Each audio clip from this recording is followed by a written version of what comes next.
शिमला में पीडब्ल्यूडी मंत्री विक्रमादित्य सिंह ने प्रेस कॉन्फ्रेंस की और इस दौरान उन्होंने कहा कि प्रदेश की आर्थिक हालत ठीक नहीं है, लेकिन इसके बावजूद आत्मनिर्भरता की ओर बढ़ते प्रदेश के कदम। हिमाचल में हो गई है शुरुआत प्राकृतिक खेती के नए अध्याय की। प्राकृतिक खेती किसानों के जीवन में ला रही है नए आयाम। मुख्यमंत्री ठाकुर सुखविंदर सिंह सुक्खू के किसान कल्याण के व्रत को पूरा करते हुए प्रदेश में प्राकृतिक तरीके से उत्पन्न गेहूं के लिए 40 रुपए और मक्की के लिए 30 रुपए प्रति किलोग्राम न्यूनतम समर्थन मूल्य किया गया निर्धारित। हमारी सरकार का मूल उद्देश्य जो भी आने वाले समय में बजट होंगे उसमें ग्रामीण अर्थव्यवस्था को मजबूत करने के लिए पहला बिंदु ये है, अगर कोई मक्की पैदा करता है, बाहर की मक्की को पैदा करता है और गोबर आधारित मक्की पैदा करता है, उससे सरकार 30 रुपए किलो प्रति किलो मक्की खरीद रही है। सेब का भी स्टोर प्राइस इतना नहीं है जितना 30 रुपए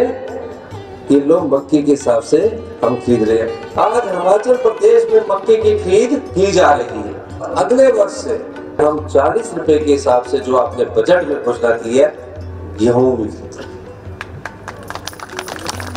ये यहाँ रुकने वाला नहीं है, ये एक सोच बदलने की दिशा में हम आगे बढ़ रहे हैं। राजीव गांधी प्राकृतिक खेती स्टार्टअप योजना के तहत प्रदेश के 36,000 किसानों को प्राकृतिक खेती से जोड़ा जा रहा है। इस खरीफ सीजन में प्रदेश भर में प्राकृतिक खेती से पैदा की गई मक्की की रिकॉर्ड खरीद दर्ज की गई। अच्छे दामों पर मक्की को बिकता देख किसानों के चेहरे पर आई मुस्कान बताती है ये केवल मात्र एक परिवर्तन नहीं, ये किसानों के उज्जवल भविष्य का साकार रूप है।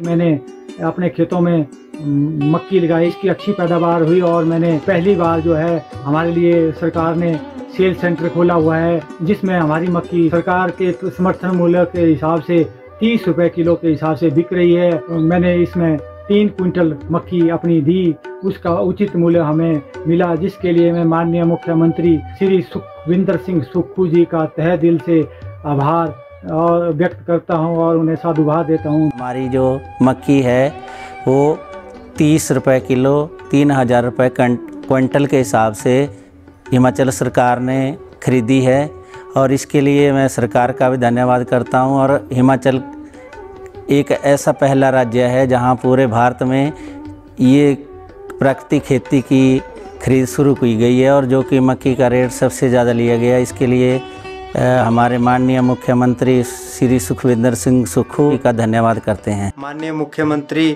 श्रीमान सुखविंदर जी सुक्खू जी जिन्होंने इस योजना को लागू किया है और उनका तहे दिल से पूरे किसान भाइयों की ओर से धन्यवाद करता हूं, जिन्होंने कि ये योजना चलाई और इसका लाभ साथ का साथ ही हम किसान भाइयों को मिला, उसके लिए बहुत बहुत धन्यवाद है। हमने 4.5 क्विंटल यहाँ जो मक्की का खरीद केंद्र बना है उसमें हमने 30 रुपए प्रति किलो के हिसाब से बेची है, तो इसीलिए हमें इस बार बहुत अच्छे दाम मिले।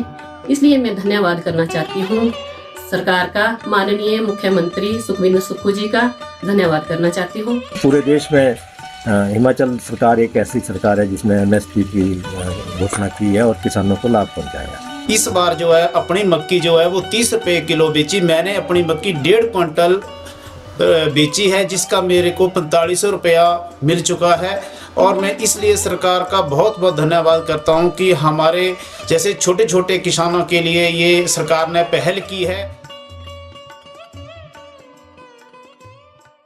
राज्य सरकार के सामने कई चुनौतियों से निपटने का प्रयास किया। साथ ही विक्रमादित्य सिंह ने जयराम ठाकुर पर भी जमकर निशाना साधा।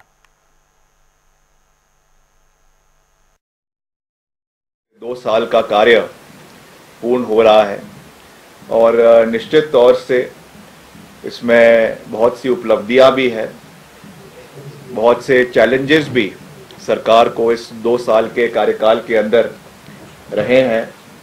और मैं तो हमेशा ये बात कहता हूं कि क्योंकि सरकारें कंटिन्यूटी में चलती हैं, व्यक्ति बदल जाते हैं, पार्टियां बदल जाती हैं, मगर सरकार कंटिन्यूटी में, चाहे वो प्रदेश की है चाहे वो केंद्र की है, वो चलती रहती है।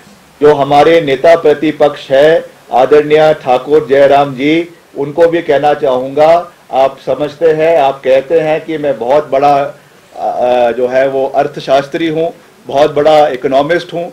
आप हमें ये बताइए कि आपकी सरकार के समय में कौन से ऐसे कदम पिछले 5 साल के अंदर लिए गए जिसमें आपने प्रदेश की अर्थव्यवस्था को मजबूत करने के लिए कदम लिए। आपने क्या किया मैं बताता हूं। आपने केवल जो रेवेन्यू डेफिसिट ग्रांट्स की मलाई केंद्र सरकार से मिलती थी 12,000 करोड़ रुपए, जो उनको उस समय उनकी सरकार के समय में मिले।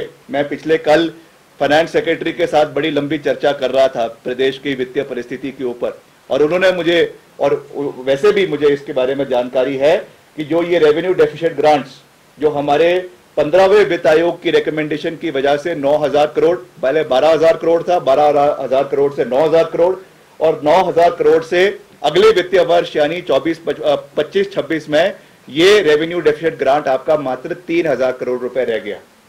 ये 12,000 करोड़ को लुटाने का काम अगर किसी ने किया है, ये जयराम ठाकुर जी की सरकार ने किया।